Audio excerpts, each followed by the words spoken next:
Bonjour, alors combien d'heures travailler? Puis on se dit yes, super, j'ai travaillé 10 heures. Ça veut dire qu'on n'est pas motivé. Car même si c'est un bon indicateur, enfin même si c'est un peu un tremplin, il ne faudra pas relier sur le fait de dire super, j'ai travaillé 35 heures par semaine, je suis plus efficace que si j'en avais travaillé 34. Il vaut mieux travailler moins, mais mieux. Ce qui ne s'accorde pas quand on est débutant.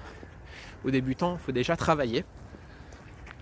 Une fois qu'on a travaillé, on commence à essayer de mieux comprendre comment on travaille. Mais d'abord, il faut y aller en mode bourrin. Ensuite, on essaie de comprendre. On saisit, on teste différentes fréquences, différents niveaux. Et une fois que c'est bon, là, on a pris juste l'habitude de travailler. L'étape d'après, c'est prendre l'habitude de travailler l'anglais. Mais comment dire, ce sera à peu près deux ingrédients. 1, prendre l'habitude de travailler. 2, apprendre l'anglais. Il faudrait apprendre les deux en séparé. Genre, je sais pas, je prends le temps qu'il faut juste pour commencer à apprendre à travailler. Et un moment aussi pour juste travailler l'anglais. Vous, je pense que vous avez déjà essayé d'apprendre l'anglais. Donc apprenez à travailler et ensuite essayez d'injecter de l'anglais pour voir comment ça se passe. Mais vu que j'aime pas résoudre les problèmes autrement qu'à la racine, il vaut mieux travailler, peu importe, même si c'est un sujet autre, je sais pas, si c'est le bricolage. Prenez l'habitude de bricoler, si vous êtes passionné ça.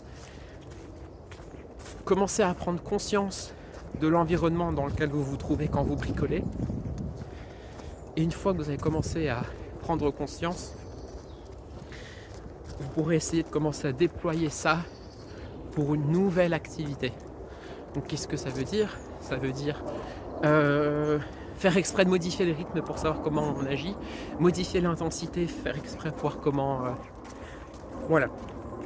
Parce qu'après, on aura besoin pour apprendre l'anglais, puisque si par exemple vous voulez apprendre au-delà que le week-end, ou par exemple en fin de semaine, c'est plus pratique. Et puis à terme, si vous avez réussi à apprendre l'anglais, vous pouvez réussir peut-être à apprendre l'anglais dans un endroit autre que chez vous, que ce soit dans les transports. Je tiens à dire qu'apprendre l'anglais dans les transports, ça a l'air facile, mais ça l'est pas du tout. Puisque d'abord, je vous rappelle qu'il faut apprendre tout court, apprendre à travailler, puis apprendre l'anglais. Apprendre l'anglais dans les transports, c'est une autre étape. Voilà, donc tout ça, c'est lié à la prise d'habitude. Il faut savoir prendre son temps,